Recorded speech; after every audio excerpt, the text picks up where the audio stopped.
Hey guys, and welcome back to my channel, and if you're new, then hello! So this is episode 3 of my Emerald Tree Skink series, where all the videos that are coming out on my channel is everything regarding tree skinks. We're going to be going over another commonly asked question, which is how do you sex your emerald tree skink? This is probably my most favorite question to answer. The emerald tree skink has a unique hidden feature on them that allows you to sex them rather easily and is unlike any other reptile that I know of. So I'm going to be sharing that little tip and trick with you guys here today. Also, if you guys like this video, then be sure to give me a thumbs up, leave me a comment down below, and hit that subscribe button if you want to see updates on my pets and videos like this in the future. Without any further delays, let's get into how you can sex your emerald tree skink.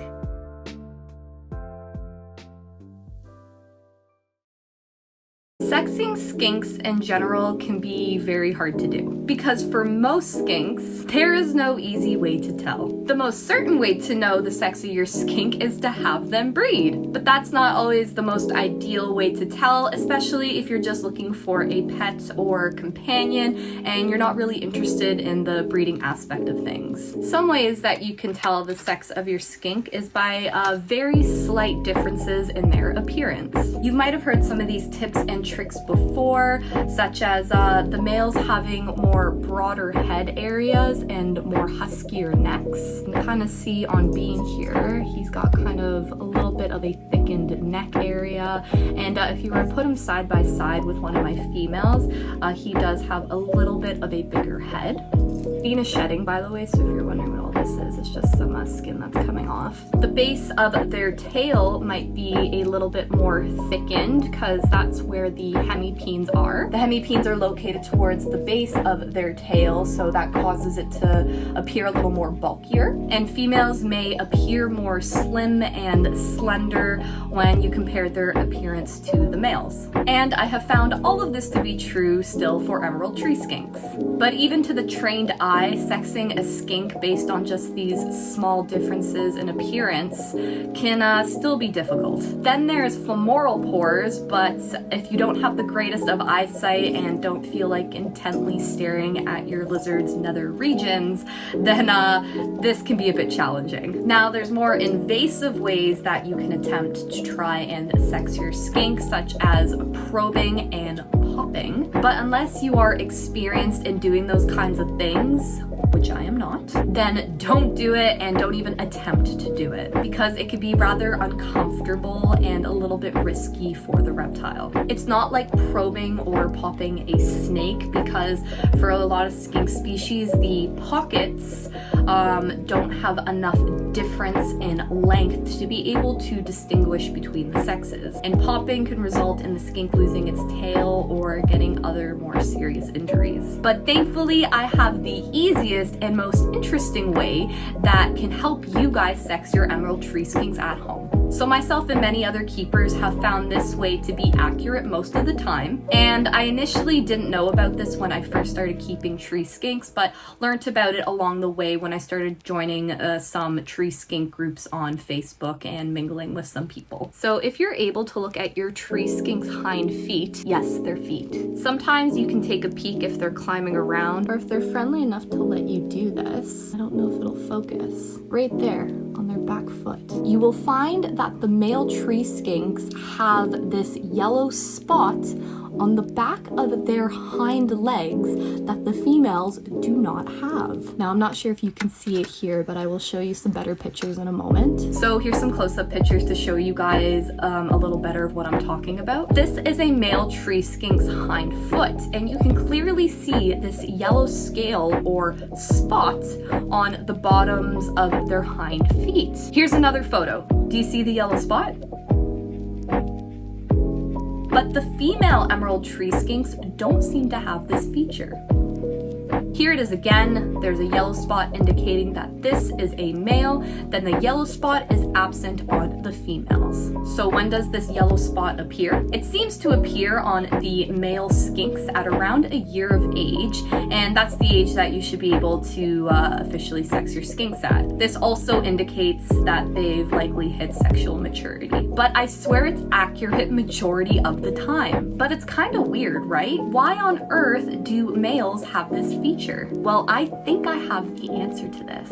I was doing some reading about skinks one day, and I came across an article about red-eyed crocodile skinks. You've probably seen these living dragons before. They are so cool. And I read how mature male crocodile skinks will have these enlarged scales and pores that are located at the bottom of their hind feet. That's oddly similar. And males have these small pores or white pads located on the bottoms of their hind feet and are thought to secrete scents that help mark their territory, as well to indicate to other skinks what their sex is. These are apparently called volar pores, and volar means just relating to the bottoms of the hands or feet, and pores are pores. And on the crocodile skinks, you can kind of see this visually. I do have a picture that I pulled off of Google just to show you guys quickly. And on the crocodile skinks, it doesn't look the same as it does on the tree skinks, but it does seem oddly familiar. So I feel that it's safe to say that the male emerald tree skinks probably have this yellow spot for a similar reason. Well, I learn something new every day. To answer some other questions revolving around emerald tree skinks and their sex, can you keep two males together? I personally would advise against it and try to avoid it if possible, because I had a colony of 5 in the beginning. I ended up finding out that I had 3 males to 2 females, and when breeding season came around, there's a bit of tension and fighting amongst the males. So I have to separate them just so that you guys can avoid the same problem.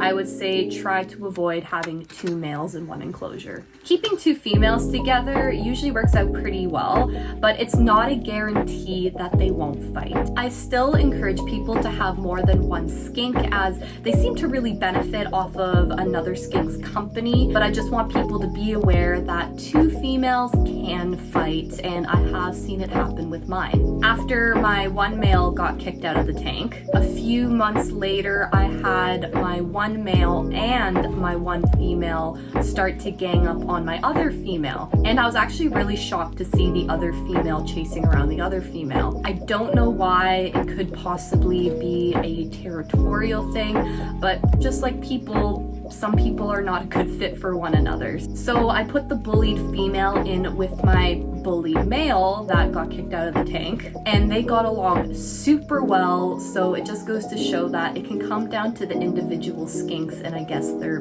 personality. And of course, if you have a male and a female tree skink and put them together, you're gonna have babies. I don't think I need to explain the birds and the bees of that. Just be careful if you do have a male and a female, because sometimes the males can be a little over dominating to the females during breeding season, and you may have to intervene. Is there behavioral differences between the sexes? Not entirely. I don't find one sex to be more friendlier than the other. Maybe others have a differing opinion than me, but I've had both a male and female skink earn my trust, although my female doesn't come out anymore. Probably because she tried to sneak away one time to somewhere she wasn't supposed to go, and I had to grab her quickly, and I don't think she was very happy about that. The only difference in behavior, I would say, is more amongst themselves. As I previously mentioned, the males can be more dominating and territorial, therefore are a little more likely to pick a fight with your other tree skinks. And females, you'll find, will spend more time in the dirt and a substrate,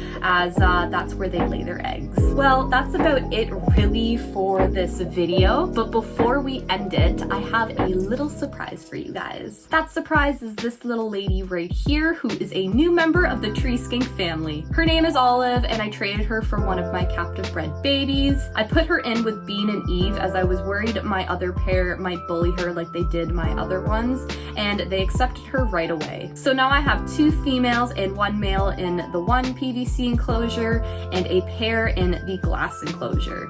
I'd like to switch it around in time so that the trio is in the bigger glass enclosure, but I don't want to interrupt their breeding at the moment, so I'll probably wait until the end of the year before I do that, but overall she has settled in quite nicely. Thank you all so much for watching yet another Emerald Tree Skink informational video. More tree skink content is on the way, but if you haven't already, then check out my other Emerald Tree Skink videos, which you can find in my Emerald Tree Skink playlist that I have made on my channel. There is a general care video that I have made on these guys, but in case you haven't seen it before, then I'll make that video pop up on the screen somewhere for you guys to check out. Don't forget to check out my other social media, which I've linked in the description box down below, and me and Little Bean here will hope to see you guys all next time. Stay weird, everyone.